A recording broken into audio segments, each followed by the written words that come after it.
I hope you enjoyed the virtual workshops. There was really great engagement in the Slack channels. Our next speaker is Professor Maya Lakhani.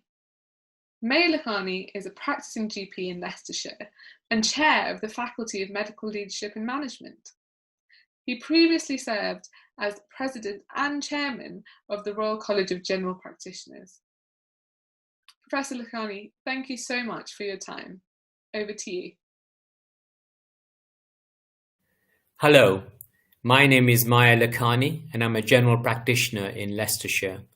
I've been the chairman and president of the Royal College of GPs. My current role is chair of the Faculty of Medical Leadership and Management and also chair one of the CCGs in Leicestershire.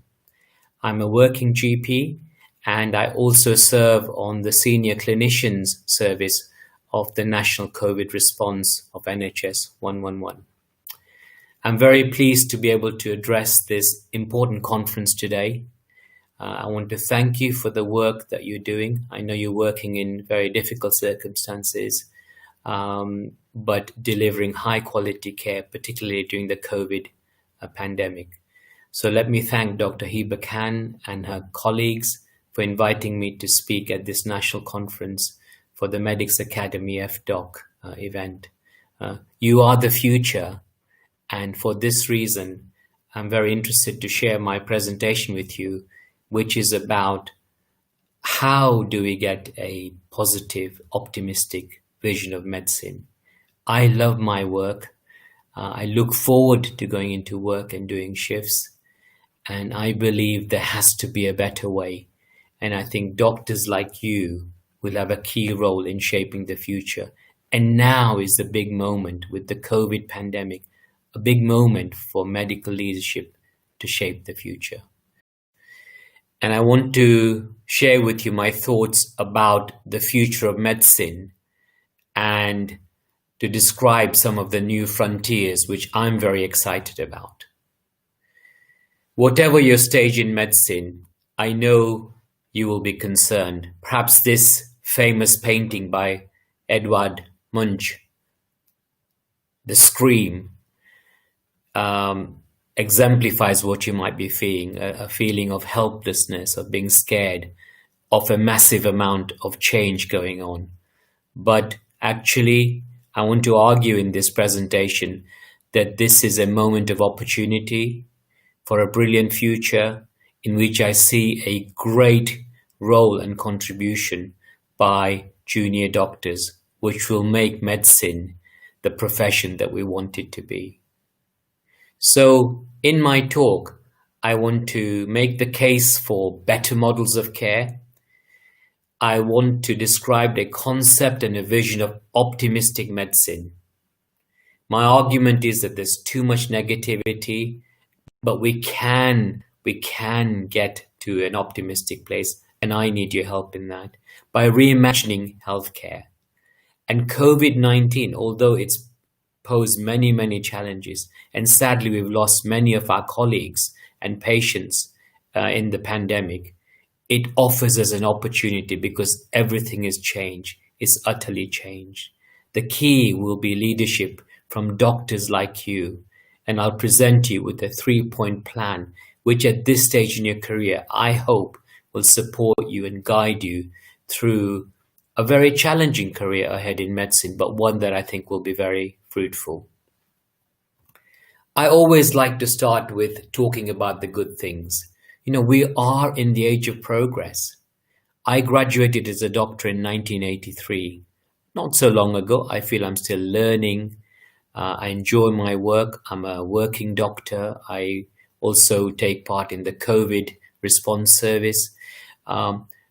It's a great time to be a doctor. It may not feel like it, but just look at what we can do for patients. We have epoch-making treatments, biological agents. In mental health, I've seen compelling examples of individuals who flourish through accurate diagnosis and treatment. You know, when I graduated, most people with cancer died very early. Now, most cancer can be cured if detected early. I remember being a house officer in surgery, helping the surgeon do highly selective vagotomies for peptic ulcers. Now that is an operation no longer performed, as peptic ulcers are treated by antibiotics. I remember admitting people with heart attacks for bed rest. Now we encourage early activity. Look, we are in an age of progress. We have standardized and structured medicine. We have teams. We have diagnostics. We have computer systems. We have empowered patients, and we have more support. So what's not to like about modern medicine? But I'm sure most of you will say it doesn't feel a comfortable or happy place at the moment. And we're right to ask questions, but this is a paper that we wrote recently on optimistic medicine, and which sets out a vision around how we can capture the good things and tackle the challenges. The challenges are definitely there. Let me tell you about Mr. Patel, who is a hypothetical patient in Leicester, a type 2 diabetic, who unfortunately ended up having an amputation through gangrene. Nobody can be happy with this level of care in a country like Great Britain. This is an entirely avoidable scenario. Why is it important? Because he is a patient who didn't know what to do. He didn't understand his condition. He found the system very difficult to navigate. It was fragmented. There were barriers to access. There were language problems. He was from a BAME community. He had good technical care, but it wasn't joined up. No one can be happy with the quality here, the efficiency of care, or the well-being. And I'm very sad that this is happening. Unfortunately, there are many, many patients like Mr. Patel as we speak now in the UK. As doctors, we have to say this is unacceptable. We have to call this out. Quality and excellence is everything. This is why we became doctors. And I want your help to change this, not to tolerate poor standards, not to walk on by, but to change the system so we can promote excellence. And the profession itself wants change. We want more autonomy. So these are the drivers of change. We want flexible working. The well-being of doctors has never been important than now. I know the damaging effects of burnout, having helped many, many doctors, having suffered stress in my career a lot of times. Stress is a normal part of being a doctor. It is a challenging career. These are choices we've made. But when it gets too much, it affects your performance. I want to do more for my patients, but I'm sometimes frustrated that I can't because there are barriers in the way. And the culture of overregulation, complaints, I think too much defensive medicine. Why do doctors make mistakes? Often because they're hungry, they're angry, they're late, and they're tired. When that happens, you must halt. So taking care of yourself in optimistic medicine is a really important concept, because happy doctors will make for happy patients. And I want to speak to you at this stage in your career, in the foundation stage, because good habits start now. Because you'll need that to deal with the demands of modern medicine, the relentless rise in demand, too much medicine, overdiagnosis and investigation. One of the things I've particularly noticed over the COVID is the green agenda. We hardly make any car journeys now. All our meetings are virtual. The air is much cleaner. Isn't that brilliant? As doctors, we have a key role in the green agenda. So I want us together as a community of doctors to embrace the new frontiers in medicine. This is how we reimagine a better future. And there are 5 things in this. So one is digital, digital, digital. Digital innovation for access, for diagnostics, for risk assessment, to make early diagnosis. Genomic medicine. We know that new genes are being discovered as we speak. We can personalize medication and cancer treatments. The future will be about personalization of care. The third frontier, which is people-powered care. So no longer examples of Mr. Patel who are passive recipients of care, but active patients. You know the saying, the patient will see you, doctor. The doctor will see you now, patient. We have to have a role reversal. So there is a genuine partnership, and patients engage and take responsibility for their care. Fourthly, a strong and equitable healthcare system based on family medicine and the principles of universal healthcare, which I think is a global ambition that we should all support.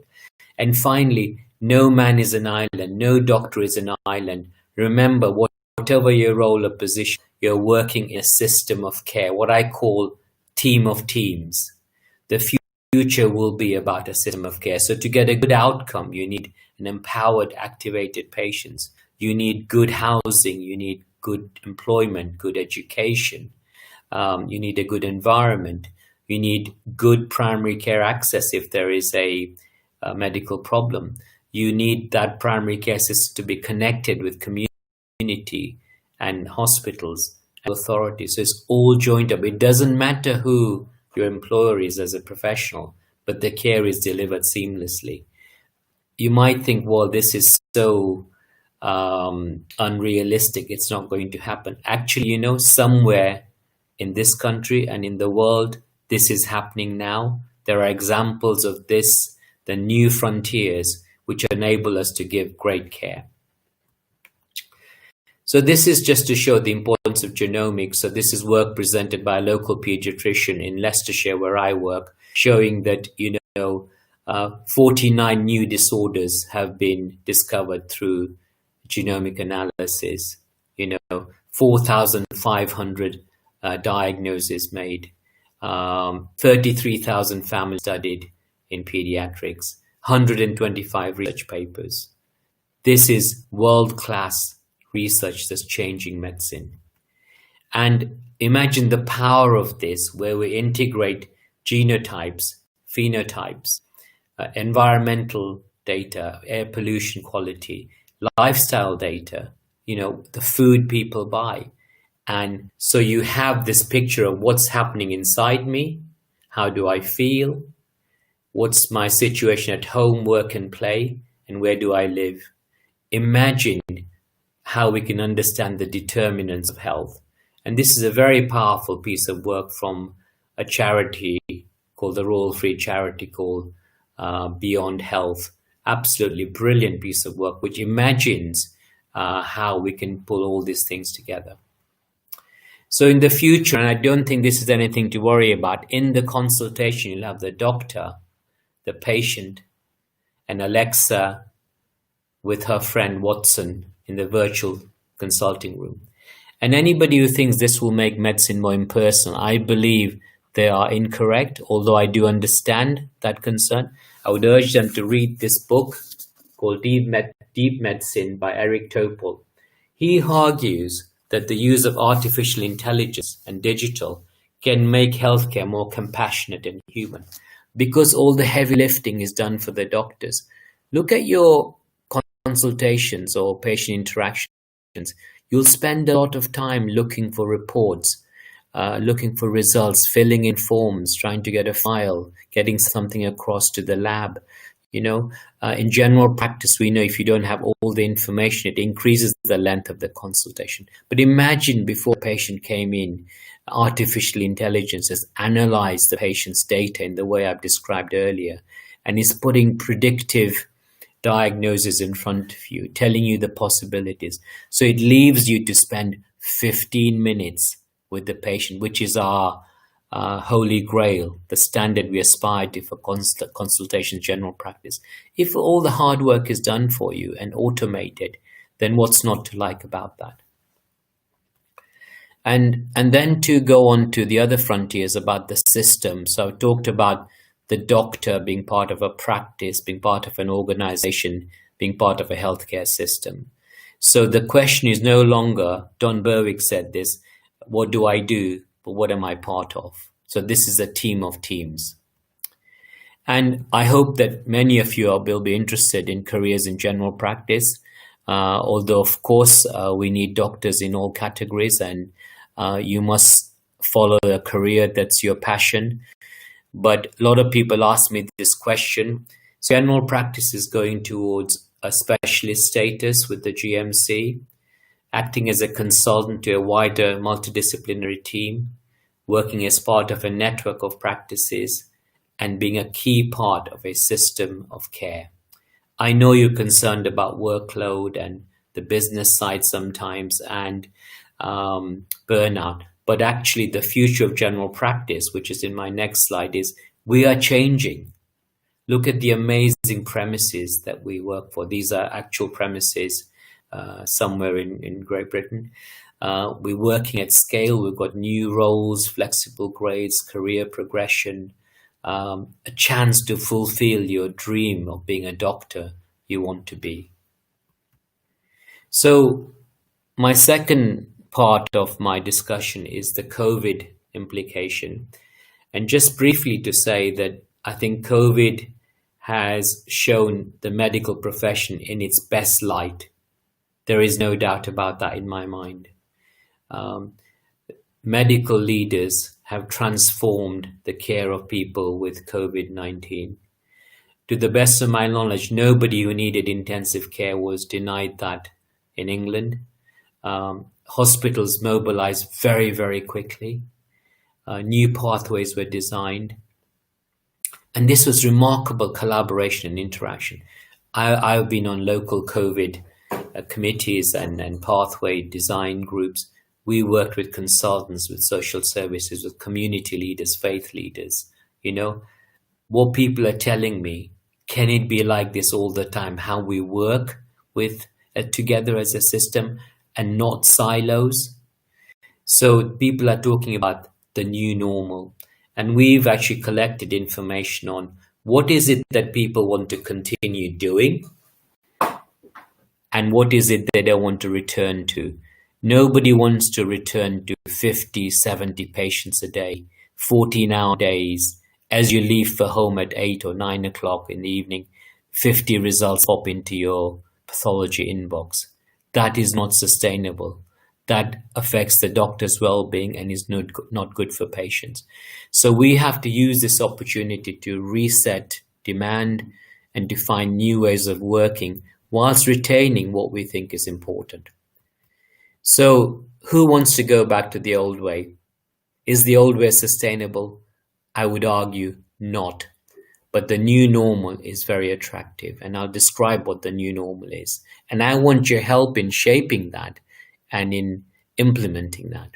But you know, there's a choice to be made. It's all about choices. Medical leadership is about choices to improve the healthcare system for our patients. And we have to choose. And I hope we can choose a stronger, better way, what I call optimistic medicine. So some of the things we noticed in COVID was the use of telemedicine or virtual care. A model of triage where patients are assessed for their need and then matched to the right care at the right time with the right healthcare professional.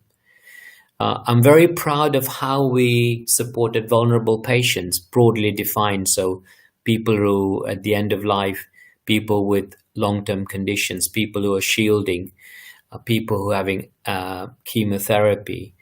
We used a lot of systematic care planning and data sharing to give people the support they need through volunteers.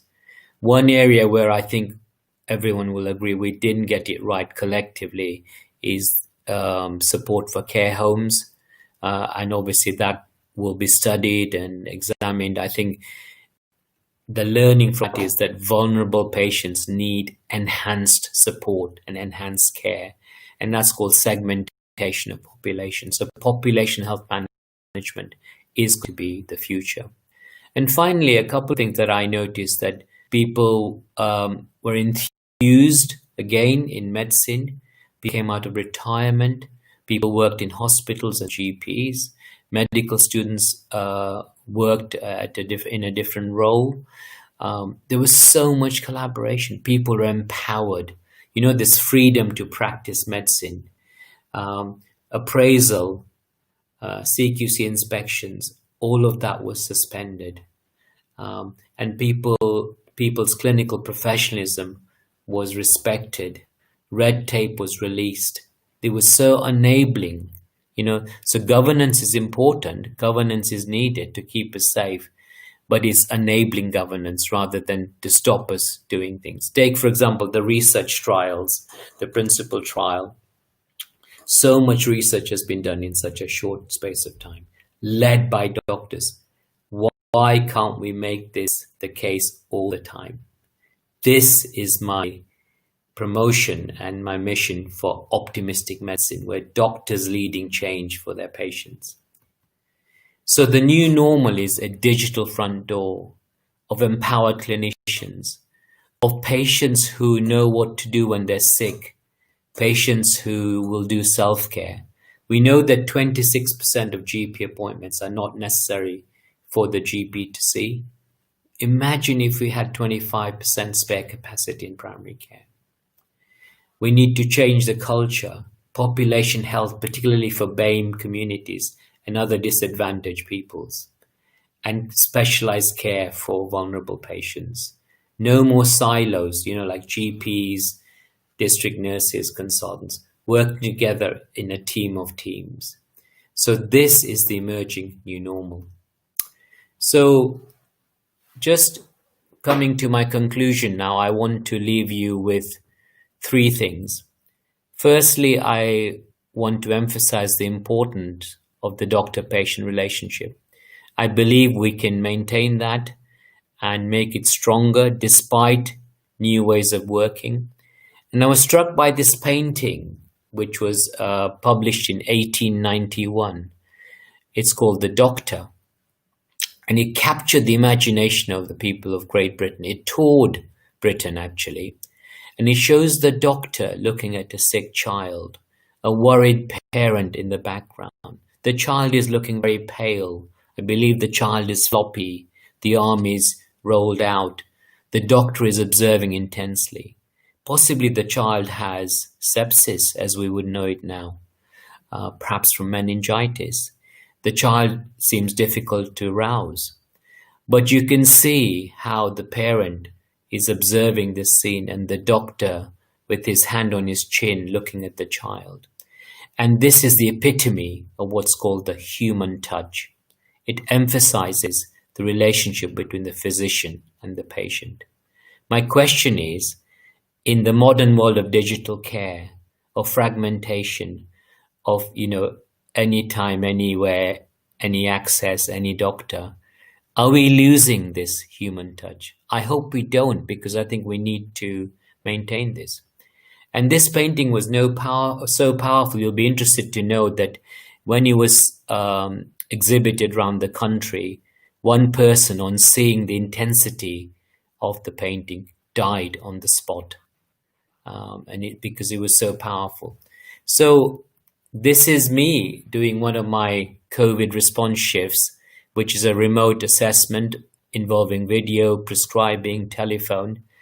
So how do you reconcile the human touch with remote working and digital front door?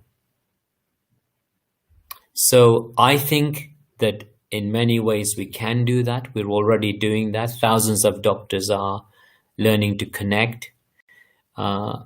It's not a binary choice between digital and face-to-face. It's a blended approach.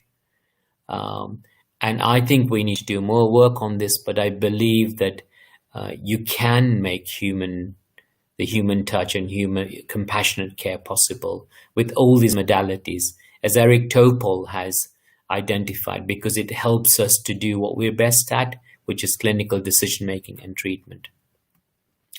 So my take-home message is, leadership from doctors will make the biggest difference.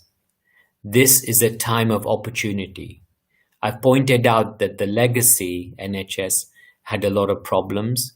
Doctors are leaving. 40% of junior doctors don't enter specialist training. People were retiring. It wasn't a great place to see the future. The case for change is very strong. I've given you the example of Mr. Patel, and I've shown how technology, genomics, the empowered patient, strong primary care, and a connected system of care, a team of teams, can make a big difference. Now we need to make this happen. And what needs to enable this is leadership. We can reset the relationship between the medical profession, the NHS, and the state. So we no longer, if you like, construction workers where we build things that somebody else has designed, but we are the architects. And in this way, we can get a resurgent medical profession. And I think it's very important that I share that message with you as somebody who's on the threshold of, I hope, great careers in medicine. I've had a blast in my career.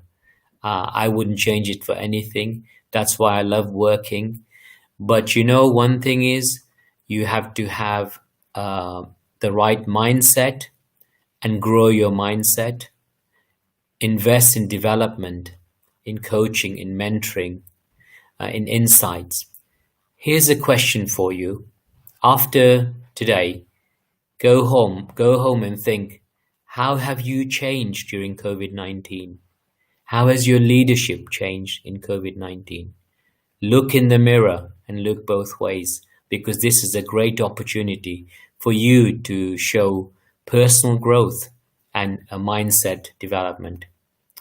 Because we have to choose, because what's the current state like for patients? The chaos of modern medicine, the multimorbidity, the over-investigation. No one can be happy with the level of care because of iatrogenic disease. So as doctors, we can shape and influence the future. So here are some things I'd like you to do. Connect with people around you during COVID and after. Obviously not face-to-face or physically, but phone them, do FaceTime. Be visible. Doctors need to be visible. You've got to show confidence and establish stability. Communicate. And then things we do for our well-being, be active, keep learning. And don't just read about your core interest areas. Look at things that are perhaps outside that and something that's perhaps nothing to do with medicine. Give and support others and be mindful. So Nelson Mandela was once asked what kept you going during your 25 years on Robben Island in prison. And I visited that island like many people, and I've been in the cell where he was at. And this poem actually helped him greatly, where he said, I am the master of my fate, and I'm the captain of my soul. And what he meant by that was that we have more power than we think.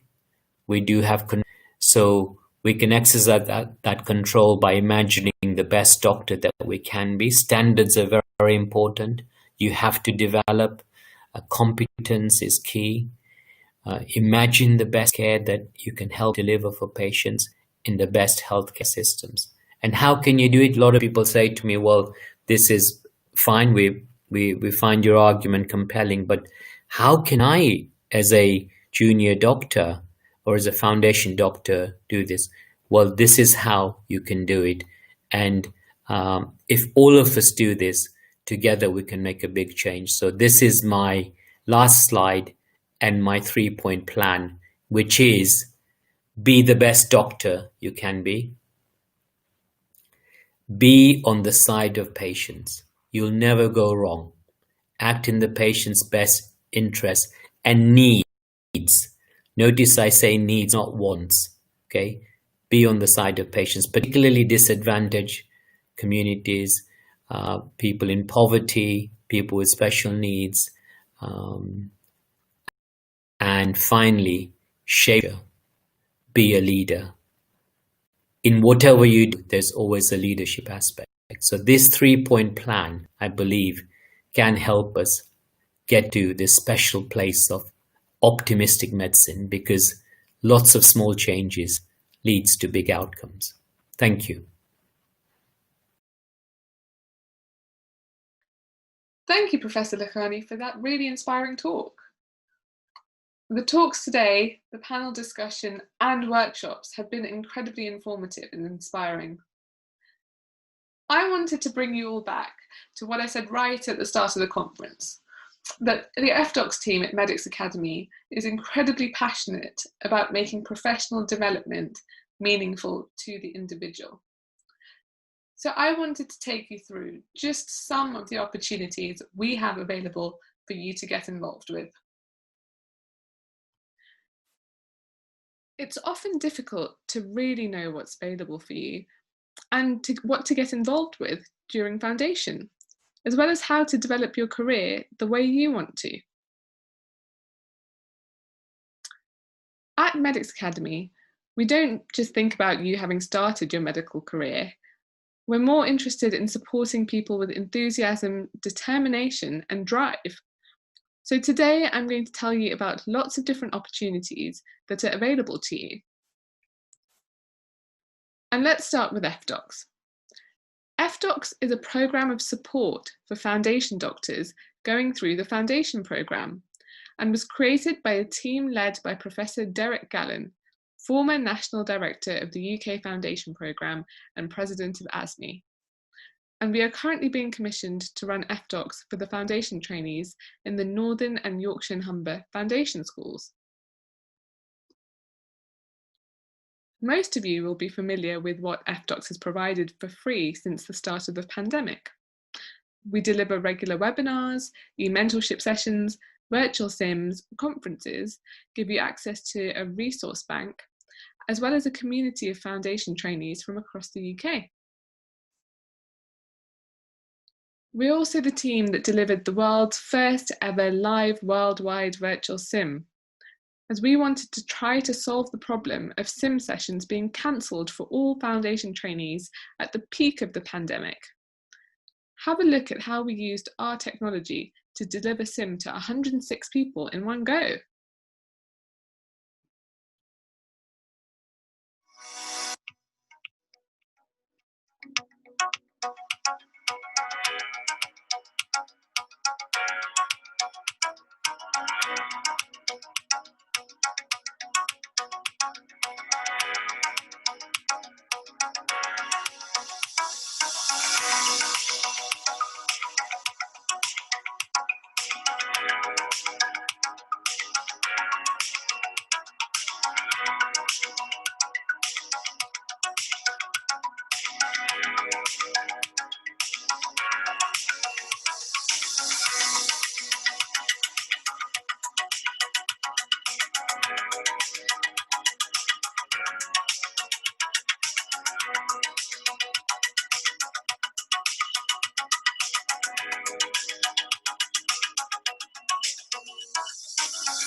Now, FDocs Plus is what we are commissioned for by Health Education England North East and Yorkshire and Humber, and it offers a lot more with regards to professional development with virtual study days in MedEd, QI and leadership, as well as e-learning modules and much, much more that can be evidenced on your Horus e-portfolio.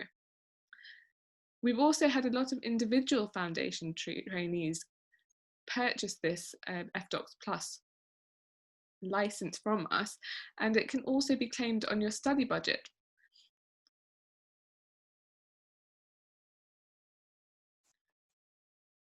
We then have the Scholars Programme, which is a competitive programme where we work closely with each individual scholar to support them with achieving their dreams and goals. We have a network of over 150 clinicians and work with industry specialists, so we can really empower individuals through this programme. And it's not only 1 year we support you as your career progresses. Applications are currently closed for this year, but do register to be contacted when our next application period opens.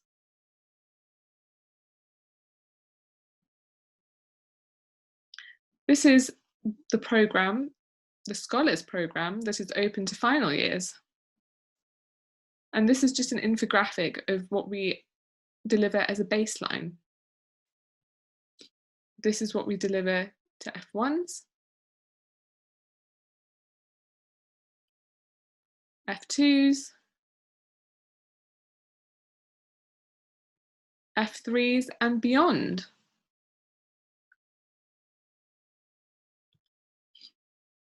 Now, if you're someone who's interested in Medics.Academy and actually how we work and what we do on a daily basis, then perhaps the Medics.Academy Fellowship Programme is for you.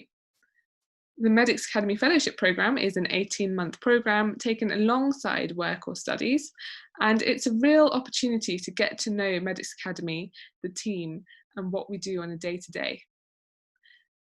As a fellow, you are very much part of our team and get to know everyone and contribute to medical education, technology, and management. And also, you get to work on actual content creation, program development, and shape the future of what we do.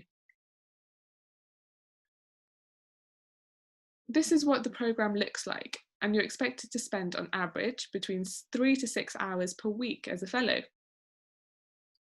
Our next round of applications opens in January. So before then, have a listen to what other scholars thought. Hi, I'm Dina Alsawi, a final year medical student. I've been a fellow at Medics.Academy for a year, and the reason I joined is because I have a keen interest in medical education. Medics.Academy gave me the opportunity to work with talented individuals such as expert clinicians, designers and programmers. Medics.Academy is a technology startup company producing next-generation medical education in the global marketplace. We are enabling healthcare professionals to learn in new and innovative ways. The Medics.Academy Fellowship Program is an opportunity for medical students to utilize their theoretical knowledge in real projects. Student fellows gain experience by working with senior medical practitioners on life projects where they are mentored. The Medics.Academy is an incredible mix of artists, filmmakers, doctors, engineers. I started my fellowship as an author for the ENT course, and in order to develop the course and my leadership skills, I recruited my own team.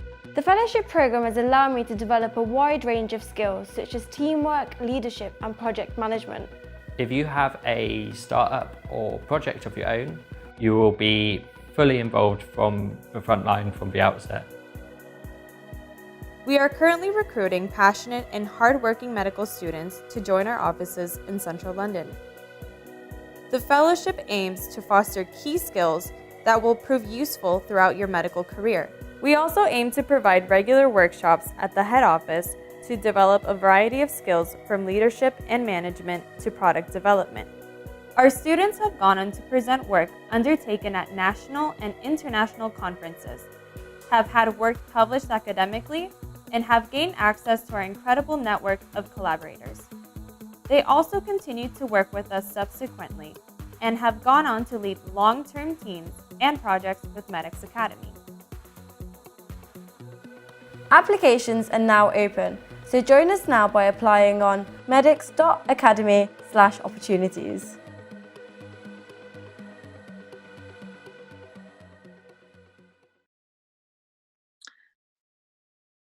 The Management Fellowship will be an opportunity to gain key skills managing a programme and a team to achieve key goals. If you are interested in developing these skills in particular, make sure you apply. Now moving on to postgraduate courses, because Medics.Academy delivers education at all different levels.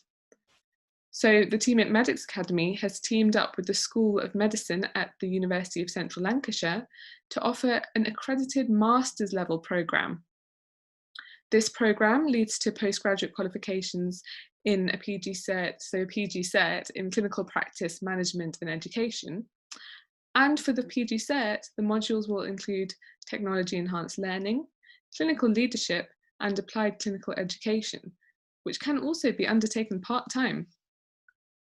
Register now to stay up to date with when the next application period opens in January. Did you know the Medics.Academy team is the team also behind the HLA? You may have heard about the HLA from the Healthcare Leadership Academy Scholars Programme, which is an incredible programme for future leaders in healthcare, and it's what the HLA is most well known for across the globe. However, you can also get involved in the HLA through the leadership blog, HLA Listen, all the events, including HLA Live, HLA Welfare, networks, HLA Ideas, and the future. So what's coming next for HLA, which is thinking about HLA Think and the international expansion. You can also sign up for the HLA Associate membership, and it's currently 75% off for students. All you need to do is email in with your student ID number. Do you think the HLA might be for you? Have a listen to what other scholars think about it.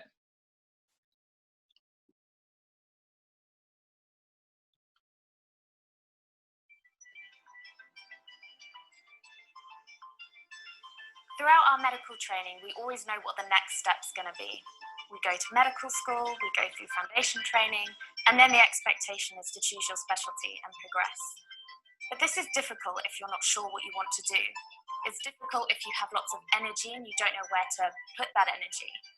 And it can be intimidating if you can hear lots of loud voices around you, talking confidently about what they want. During my time with the HLA, I've been able to formalise my ideas and find out where I want to put that energy. It's enabled me to overcome my imposter syndrome, which I think we all share. And I've finally found my course and what I want to dedicate my energy toward.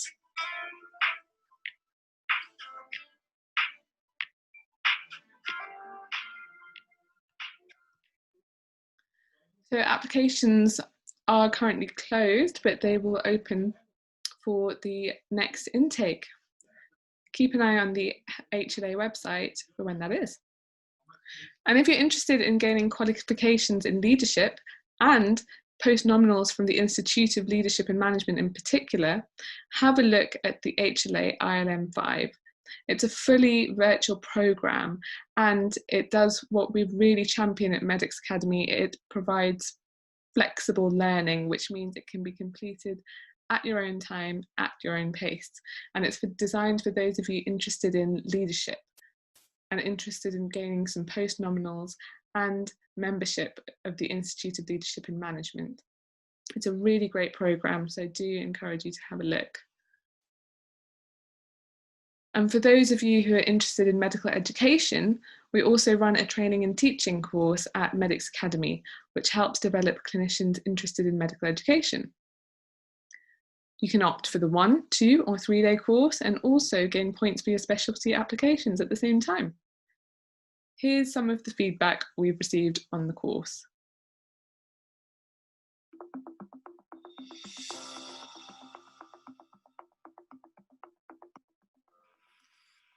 Hi, so my name's Zaid. I am an F1 in West London, and I just completed the Medics.Academy training in teaching day 3 course. I think it's structured in a really nice way with a lot of resources.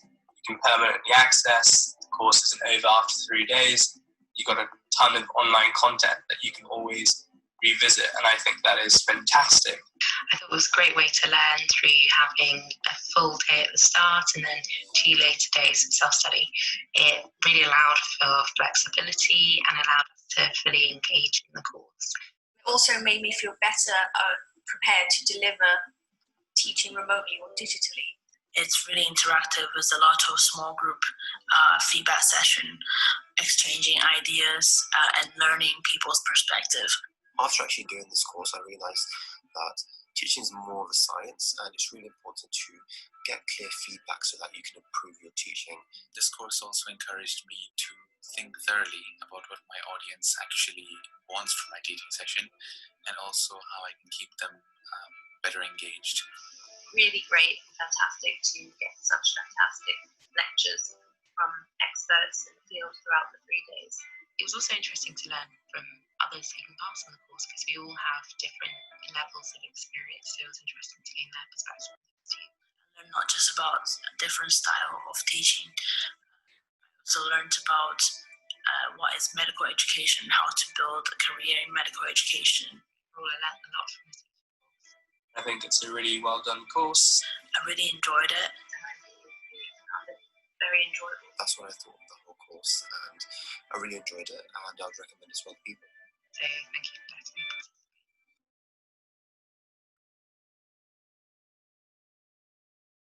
Our courses are normally fully booked, so do check out our October and November courses using these QR codes now. And many of the doctors who have completed the training and teaching course go on to teach on our other programmes. One example of this is the Medics.Academy virtual elective, which is a 4-week programme in technology enhanced learning and medical education. We've got lots of electives in development, so please do let us know if you're interested in getting involved. We love to work with enthusiastic, self-motivated and innovative people. So if you do want to see what we're about, get involved, or if you know what type of programme or project you want to get involved with, or even if you don't know, drop us an email at f-docs@medics.academy. And that's it. We've had a day packed full of fantastic speakers, including Dr. Claire Van Hamel, taking us through really interesting data on the foundation programme and the evidence base behind the programme we know today. Dr. Sarah Hallett, equipping you with the foundation toolkit you need to be more confident with rota, pay, leave and more. Dr. Henrietta Hughes, introducing many of us to the important work that the National Guardian's Office is conducting. And Professor Lakhani's further inspiring us in our careers with his stimulating talk. The panel discussion was incredibly interesting. At the start of our medical careers, it's often easy to stop taking care of ourselves whilst focusing on taking care of our patients. But that's definitely not the way to stay healthy during foundation. And we had a lot of great advice about maintaining that balance that we need to thrive. The virtual workshops were incredibly stimulating and varied, as we wanted there to be something for everyone to try to make professional development meaningful to you, the individual. So if you like what we do, join our FDocs Facebook group or tweet #FDocs to show your support. And if you're interested in FDocs, the HLA, the fellowship programme or postgraduate courses or anything else we do not hesitate to get in touch at f-docs@medics.academy. Thank you for joining us today. Have a lovely rest of the weekend.